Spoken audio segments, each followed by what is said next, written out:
Welcome to the 8-man Division I playoff predictions here from Kpreps.com. Joining us, Matt Gilmore from Kpreps.com, Chet Copeland from Kansas-Sports.com, and Connor Nickel from the Hayes Daily News. Let's start with the first-round matchup with Chet Copeland from Kansas-Sports.com.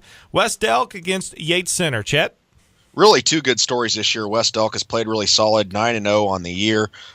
Yates Center making the first playoffs since they made them in 3A in 1990, now playing in 8-man Division I. I have West Elk coming out of this, and obviously these teams have already played in Week 2 with West Elk getting the best of Yates Center, 52-6.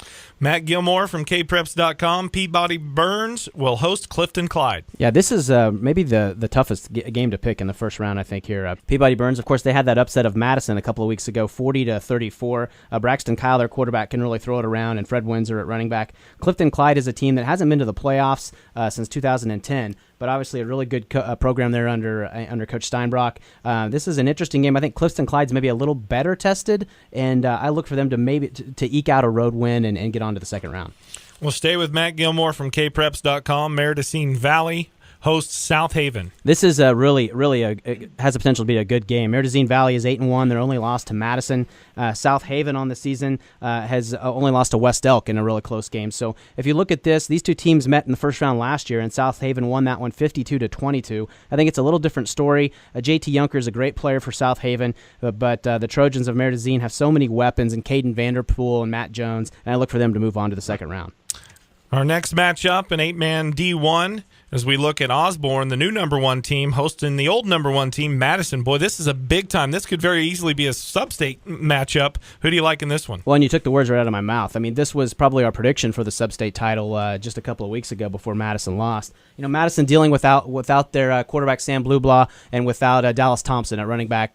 They've been out without those guys for a number of weeks now, but now's the playoff time where it could potentially show up. And Osborne is so talented with Kent Newblaker and Jake Tiernan at quarterback, who seems to never throw an incompletion, it seems. And Coach Tiernan has obviously had a great playoff run, as he was one of the ones that built Baileyville B&B into what it is today. And I like for Osborne to win at home because Madison just has too far to go, a long drive, and I like the Bulldogs to move on. Who would have thought Madison out in the first round of the 8-man D1 playoffs after being number 1 all season long? Let's move on the west side of the bracket. Central Plains hosts South Central. Matt, who do you like? Well, two good teams here. Central Plains really opened some eyes a couple of weeks ago, beating Solomon 86-40.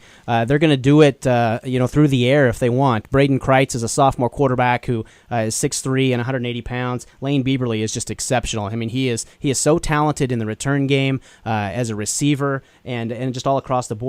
South Central, very good season as well. Their only loss came in a really competitive game to Kiowa County. I think Central Plains wins at home and moves on to the second round. Let's bring in Connor Nickel from the Hayes Daily News. Hodgman County will take on Rollins County. Who do you like in this one, Connor? Well, Rollins County really got a bad loss against a huge rival in Hoxie on Thursday in Week 9. But I do believe Rollins County's defense, and of course they had a very strong season last year, 7-2, brought every single player back. That experience and that strong defense allows them to win here. Next matchup, Kiowa County hosts Solomon. Connor?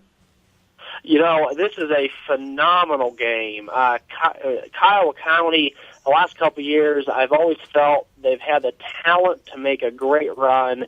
And I finally feel like this year that talent is really living up to what people think about them. Trevor Powell, a phenomenal player. Solomon, of course, has had a great season, a very high-scoring offense. But Kiowa County and Powell find a way here to win. And our final first-round matchup, an 8-man one, Hoxie will host Spearville. Connor? Hoxie is maybe the most underrated team out west.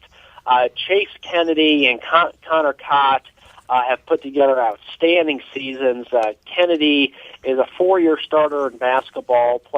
He started more than 20 games under center for Hoxie. They had a huge win in Week 9, very tested, and they win here, I think. Okay, let's move to the regional round, or the round of 8, and bring back Matt Gilmore. West Elk will take on Clifton Clyde. Yeah, in this matchup, we've got West Elk and Clifton Clyde in the second round. Two teams, again, that haven't been here in a while. Clifton Clyde, again, several playoff runs, in more recent memory than West Elk. So if the Patriots can kind of get over that, become familiar, and start playing well in the playoffs, they're going to be okay. I like Armando Gomez, their outstanding sophomore running back. Well, I think West Elk's really talented, and I think they find a way to win this one. The other matchup, Meridocene Valley against the number 1 team, Osborne. Well, this is another great game, and you talk about two teams who are going to have similar athletes out at the skill positions. Again, we haven't really determined yet where this game would be played. I still think I like Osborne. I mean, they've got the senior leadership. They've got a great sophomore quarterback, though, and I like Osborne to maybe get a shootout win in this one. Let's move down to the regionals on the west side. Bring back Connor Nickel. Central Plains against Rollins County. Who do you like, Connor? I think Central Plains, Coach Steiner has done a really nice job there. They've got a great offense. The sophomore has stepped in well at quarterback. I think they've got too many weapons in this game, and they get the win here. Hoxie or Kiowa County? I'm going to go Hoxie here. Hoxie's a very experienced team, 6+ wins now, 4 straight years, and they've got so much talent. Again, it's very, very senior-laden talent. Guys who've played a lot of games. They face Sharon Springs. They've been very, very battle-tested. I think it's going to be a great contest, but I'm going to go out here and pick Hoxie to win. Final four is set. Let's look at the sub-state round. Matt, Osborne or West Elk? Well, I like Osborne. I really liked how the bracket opened up a little bit there for West Elk to make a great run. But I think Osborne has too much talent across the board. If you look at West Elk, they're a team that with Gomez has done a lot for them as far as carrying the load on offense. I think Osborne's been more tested. I think they have too many weapons on offense, and I think they move on to Newton. Connor, Central Plains or Hoxie?